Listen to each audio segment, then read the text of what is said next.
social media. That's Twitter or Facebook. You could tweet or write to our Facebook pages. That's at Citizen TV Kenya, at Citizen TV News on Twitter, and of course the Facebook pages by the respective names. And then of course 22422, that's our SMS line. We'd love to read from you. Let me reintroduce my panel to you tonight. To my immediate right, Kimani Waifumba, Member of Parliament, allied to the Jubilee Coalition. In the middle, Professor Edward Kisiangani, our resident political analyst. And across from me, allied to the Court Coalition, is Jeanette Mohammed. Gentlemen, I thank you all for coming. Before I get to your views on today's events in Parliament, let's take a look at what other opinion leaders had to say about what took place in Parliament. I believe we can start by taking a look at what political scientist Mutahi Nguni, we'll start with Bonnie Kalwani, of course, is allied to the Court. Hashtag Occupy Parliament at Uhuru Kenyatta, tweeting the president directly. Why do you want to force onto Kenya draconian laws while imposing a media blackout? Hashtag Occupy Parliament, of course, that refers to the period of time when, of course, broadcasters were off the air. Mutahi Nguni, a political scientist, comments, liberty in the face of terror is political nonsense. Consensus in law is by dominance and not dialogue. Pass the security bill through dominance. And this was tweeted as the drama was going on in the House. Off the back of those two views, Prof, again, I'll start with you. What do you think of Mutahi Nguni's views that the country is he's basically engaged in the war, as the government always, that's at least their line of argument. We're at war in Somalia, our troops are there, we're at war with them, attacks from the Al-Shabaab. By all means necessary? I think for Mutahi, I don't support his point of view. He has his own approach to looking at things, which I don't necessarily agree. If we are in the state of war, the Constitution clearly states in specific sections. First, if it becomes political nonsense, when there is war, you declare a state of emergency, and the Constitution has already provided for that.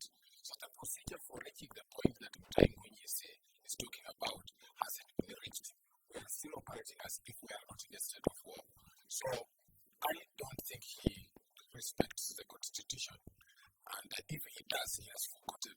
So the procedure, if the procedure is done, and then the president declares a state of emergency, we can suspend certain laws within the Constitution to do what he's talking about. But as long as that has not been done, we must stick to the Constitution.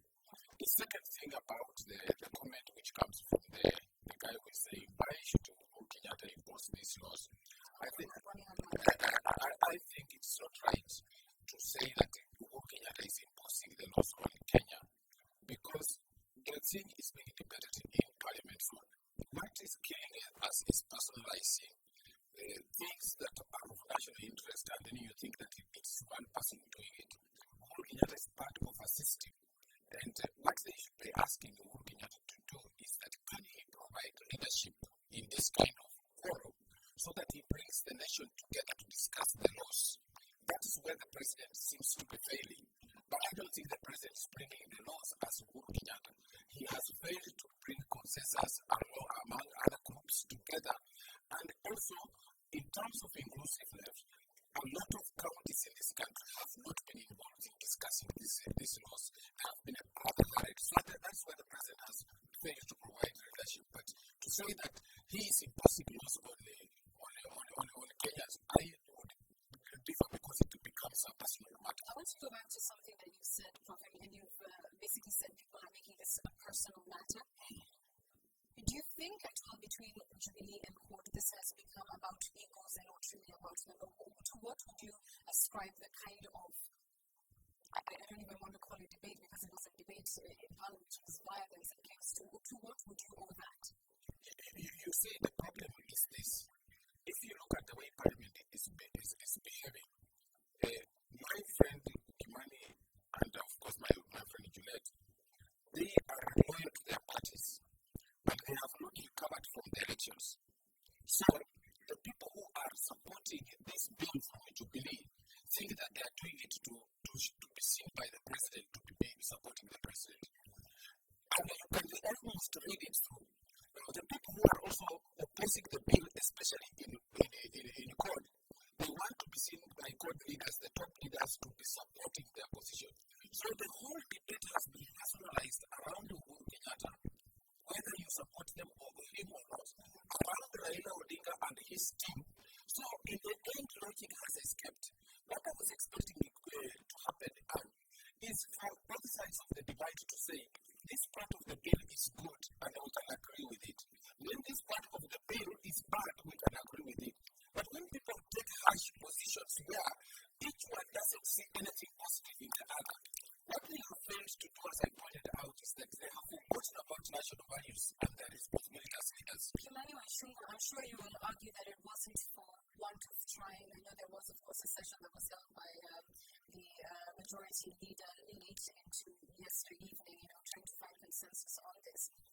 Nonetheless, there wasn't that consensus. Not actually trying to find consensus, and I was correct. Because the meeting was not the last that was held yesterday morning from 9 a.m. to 11 p.m. And it was a consensus building meeting that I tend to differ with a good friend, Profia. One is not for looking at to build consensus within parliamentary business. Just saying consensus was reached. Consensus was built yesterday through the whole day. I want to tell you there were 22 members of parliament who had proposed amendments to this bill. All the members who had proposed amendments, including about 17 members from the coalition, including Jeanette, were called into a meeting by both committees that were dealing with this bill, and they built consensus. And those who felt, like the Honorable Jeanette and others, that they still had amendments that were not accepted to the committee, they were allowed to carry the amendments. Indeed, the Speaker approves amendments at least 24 hours before coming to the House. But she gave them up to 4 p.m. yesterday to be able to have all the amendments that any member had wanted to bring to appear on the other paper today. On this other paper that was making amendments, which was to be debated in the House today, 11 members of the coalition had amendments, including Honorable Jeanette sitting here. But they abandoned the legitimate duty they have been given by the people who elected them to come to the floor of the House and debate on the merits and demerits of the bill, using their brains and decided to use their physique. Indeed, what they did is just tantamount to exporting what happened in Migori, what happened in Hamabe, what happened in Kasarani, to the floor of the House. And it is telling that the first person to cause chaos in the House this morning, before the House adjourned, was the newly selected chairman of ODM, the Honorable John Bradley, from which county? Hamabe. The first person to pour water on the Speaker of the House in the afternoon when she was chairing the committee of the whole House was the Honorable Gladys Wanga, again from where? Hamabe. And I will not particularly to say that indeed it is the sort of intolerance and violence that you have seen within the coalition and specifically ODM. Because I know many of the white members of parliament actually even remained in the House when the rest gave up on the question of debating. And I really want to encourage our colleagues, let us use persuasion. The Honorable Jeanette, instead of singing the Pambano of the House, persuade other members to support your amendments as much as they may seem to support and sympathize themselves. All right, if you are able to convince members of parliament to support amendments, they will support, but you cannot use intimidation and violence on the floor. Okay, I'll allow Honorable Jeanette to respond to that. Okay, go ahead, I'm talking. Now, no, I know you're interrupting me, that's why I'm saying keep quiet. And what happened today was very bad in our country. It's a big embarrassment for the institution called Parliament. You're embarrassed as I am embarrassed as a member of Parliament today, and I'm really shocked at what happened. Are you embarrassed by what ODM MPs did? Not ODM. There are people who ate other people.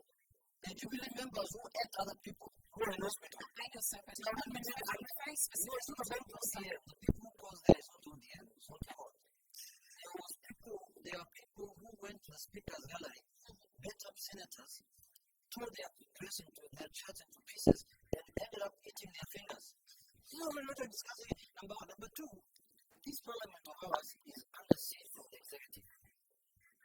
This parliament of ours for the last 2 years has been operating under the direction of the executive. There are ways and means and rules and procedure that parliament does its business since independence. And this is a parliament where the executive wants to give order to the Speaker through the majority so that they must enforce things in that parliament without knowing that that parliament has other members from other parties. They think that because we have numbers, we're 200 more than the others, anything of ours can pass. That is not the way parliament operates. Now, that's what was being done. Does parliament operate in the way those pictures are running right now, that a member of parliament can go ahead and pour water because she feels her side was not being heard, or snatching papers, what about the one who went to other member of parliament and bent his fingers? Indeed. And what do you say about that one? I'm asking basically, do the ends justify the means for you? That if we can't have it our way, what happened today was bad across the line, both sides. Everybody, some poured water, some went and physically assaulted other members of parliament.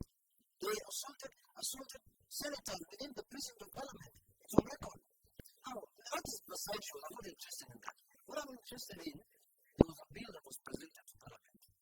That bill was very contentious. That bill was affecting 30 other legislations and many articles of the Constitution. We discussed that parliament, that bill and debated at second reading, and everybody gave his views.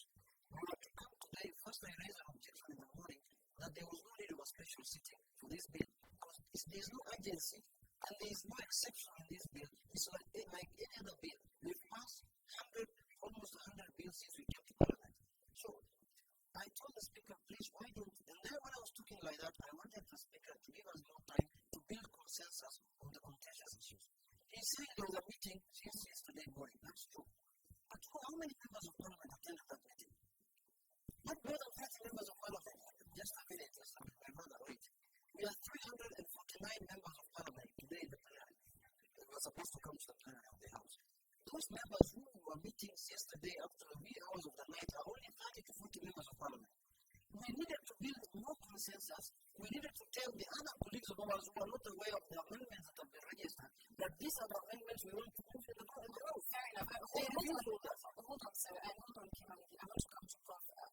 Let's talk about the speaker. And a lot of the questions that have been raised about the whole process today is why the urgency? Why must it have been debated and passed today? Is this something that could not have waited given the acrimonious environment in which debate was not taking place?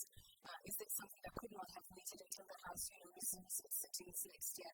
Do you think the Speaker was partial in insisting that under the circumstances that this particular bill must be debated, must be passed or rejected today? I think if you look at the behavior in Parliament, the Speaker was partisan. And for me, I'm saying that he needed to provide leadership by saying, if we're not agreeing, we can still wait for one day and build a consensus. But the seats you see around the Speaker, one, you see he's surrounded by security officers. Some members of the House, in fact, most of them were in a standing position. The standing orders in which you say that members of parliament should always be seated. And they cannot be standing while voting. So the speaker should have said this is not the right way to do. And said you must go back and do some come quickly like. But what happened today with the speaker reminds me of the passing of Section 2 of the Constitution in 1982. Where it was hard when the then Vice President Kibaki was the lead of government business in the House. Whichever way it was quickly passed. When the Speaker started looking like the Speaker of the National Assembly, he looked like Samuel Kiwetu, God rest his soul, in 2007. So for me, the Speaker missed a point. The moment he was elected as Speaker of the National Assembly, he ceased to be a supporter of either court or the company. So any time there is a dispute in the House, he needs to regulate and provide leadership. You say that the bill then, as passed, with members standing, etc., is, for lack of a better term, an illegitimate piece of legislation? My argument is this. My argument is this. I have just this afternoon been privileged to look at some of the amendments that Honorable Kimani has shown me that they were done. You can see some sense in some, but there are also others I don't agree with. This is a very huge bill, and it affects a lot of people. So maybe people needed more consultation and a consensus. I cannot just declare it illegitimate.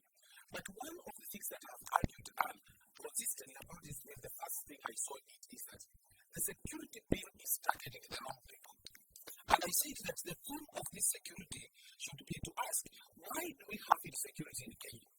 The people of Kenya shouldn't be attacked in this security. The attack should focus on the security forces, for example, and the police. If, for example, I don't want us to take that line because, as you well know, that bill has already passed through Parliament. I believe court is going to court. You say it's not passed, but you're actually going to court to contest the fact that it's passed. You raise the issue of you know we're not parliamentarians, right? So we can't do that. I will response first. From the speaker. Yes. The speaker might be having his own shortcomings as a human being. But I'm telling you, the biggest problem our speaker is facing is beholden and he has become captive of the executive. Our speaker, members of some of the members of parliament from the MLA side, and the executive in this country from state house and office of the president are holding our speaker captive. He cannot do anything. He has no room to exercise any freedom in that parliament. I remember the last 2 days, the Solicitor General of the Republic of Kenya, has been sitting in Parliament for the last 3 days, monitoring this bill. But once a bill is submitted to Parliament, there are competent officers in the legal department of Parliament to deal with it under the Speaker. Why should officers of the rest of the executive sit in Parliament to manage? Because the Speaker is under terrible pressure. probably supporting him. It's not about your support. I'll take this view. Sure, if the speaker is under siege, the speaker today was operating under very difficult circumstances. Indeed, there is no speaker in this country that I know who has had to operate under the kind of circumstances that our speaker had to operate under.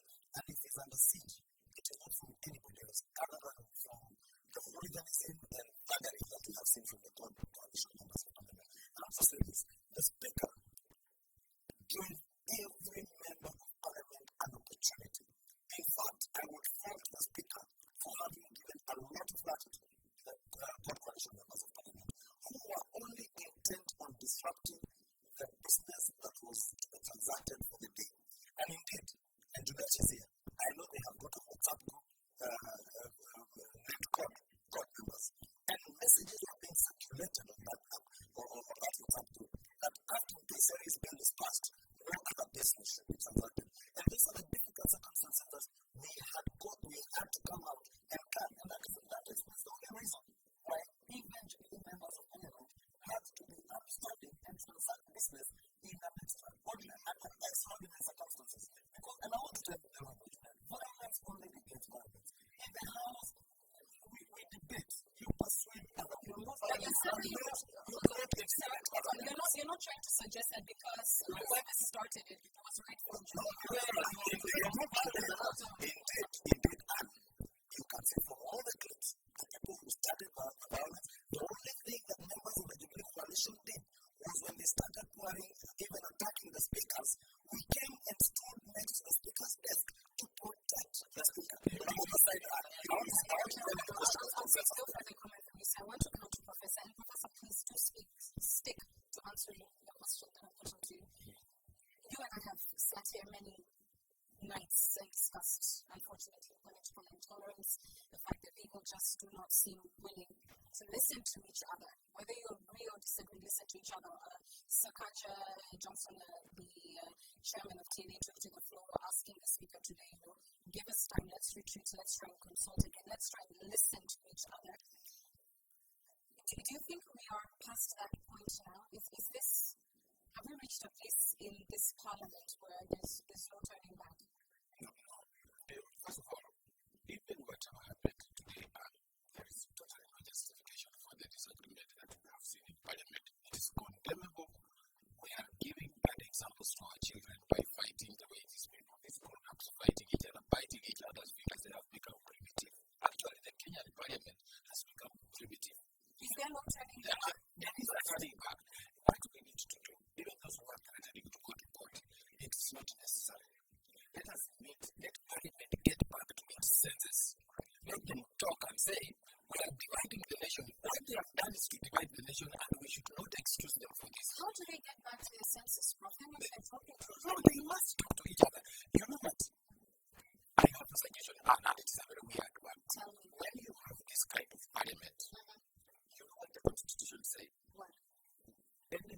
parliament in now can petition the Chief Justice and Kenyan.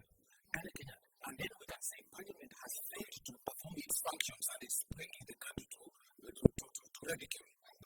And then we tell the Chief Justice to advise the President to dissolve parliament. We don't want to see this kind of parliament standing at each other and fighting. In fact, the best thing to happen to this parliament is to dissolve it. Because I'm saying that they are beyond. If they don't get it tomorrow, I'm not saying that maybe they will sleep over it and think, well, because look at that point at which they say the motion had passed. Under what parliamentary practice, if you look at the practice in the Commonwealth, when you pass a bill like this and when you call and say, as members of that opinion say yes and no, and then you realize that some voices are being sung after the speaker announces the ayes have it, you can call for a division. And you can only call for a division when some people are seated while others are standing. So the chance for a division also got lost. So if they sleep over it and tomorrow say, why should we subject our country to this, let us talk, it should be done. If they don't talk, the only thing that can be done is for this parliament to be solved. Okay, I'll come to you, Jeanette, to start. Do you think, as Professor Mutiti says, going to court is not even necessary? Do you think we're past the point of helping the situation at all? Because every Kenyan wants their life and property safeguarded by the state. Everyone is concerned about the state of insecurity. So we do need good laws that match unprecedented circumstance in the country. Is this situation beyond fixing for you? Can it be solved outside of court? I believe it can be solved. One of the things that can bring us together are matters like security. You don't need to get divided on matters like security, because security affects me as school, it affects the village. But you were divided, so how do you get divided? Because of the manner in which the matter was handled. The matter was not handled in a professional way. It was handled in a way like it is either this way or you're a terrorist. My way or the highway. My way or the highway. You are either with them or with us. You are either with the terrorists or with us. How do you declare me a terrorist just because I'm opposing a bill? I'm not a terrorist, I'm a Kenyan. I want my country to be safe. The way to fix this matter is that let Parliament operate as Parliament. Let the executive, we are free hands of government. Let the executive stop interfering with the operations of Parliament. Let them allow Parliament some independence as it was in the 10th Parliament when Marenda was the Speaker. We are seeing a Parliament where the executive officers are almost more than even the parliamentary officers when you go during the day in that Parliament. So what I expect now this time is that, first, me personally, I believe the bill has not passed. Because Parliament, understanding what the 104 says, when you are conducting any business of the House, other than the person who's speaking, the rest will be seated. None of us will be standing. We were all standing the whole day. That tells you that there was gross disorderly and there was no business that you can say was conducted other than the one from Kayseri. Because the one from Kayseri we conducted it while seated, I remember. Having said that, I expect now the president to be a statesman. He is the president of both Jubilee and God. He is the president of 40 million Kenyans. He needs to take back this bill.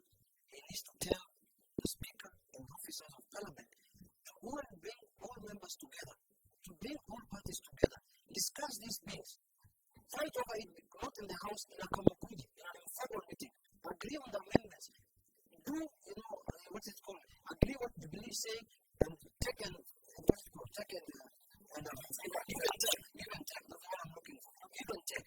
When you are done with it, bring it to the floor of the House, pass it and send it to me so I can pass it. Because these laws are meant for all Kenyans. So the operated in Shula as the constituency only. The president should not have sent your position. Take it back for debate. Let me get your views. Can this be fixed? And I'm speaking particularly about the security bill and generally relations between both sides of the House. I think in terms of the bill, that is gone now. The bill has been passed as Akamonke says the process was, but circumstances dictated that it be that way. But the bill has now been passed. I would expect probably as early as tomorrow morning the president to sign this bill to protect the 40 million peace-loving citizens who have been terrorized. The terrorists, their financiers, supporters, and sympathizers, some of whom I have met with say, are within Parliament and outside Parliament. How we fix our issues within Parliament? And I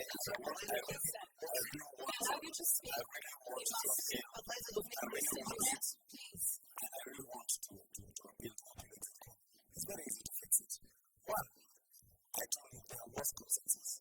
And if it wasn't consensus, you would never have had 11 members of the court coalition with amendments that they intended to come debate, including on the budget, debate and persuade other members of parliament to support or not to support.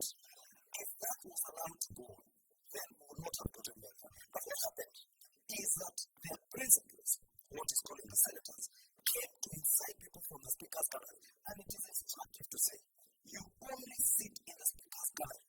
I have seen a letter addressed to none other than the executive president. It's a solution because incitement is incitement that we want to make an is incitement from outside. I remember I got into a lot of trouble at the beginning of this parliamentary, the 11th parliament, when I said that the court coalition was being directed by a Lord man who was a man, and I got into a lot of trouble with God. Today, we see them being directed by hecklers who are seated in the speaker's gallery with the opposition down. Yes, let us not tone down our anger because we should divide the country more than the already parliament has done. I think we should serve as media to bring the country together. But what I would like to plead with you as a friend and a parliamentarian, because I don't have that space, please don't worry about the signing of the bill. Let's let sobriety prevail. Reach out to your friends in court. And for you, my brother, reach out for your friends in Jubilee. There's always another chance. And then talk. If there is anything that you really think you can tell the head of state to say, please postpone the signing. We have seen our mistakes. Because when you say, when you are talking, it's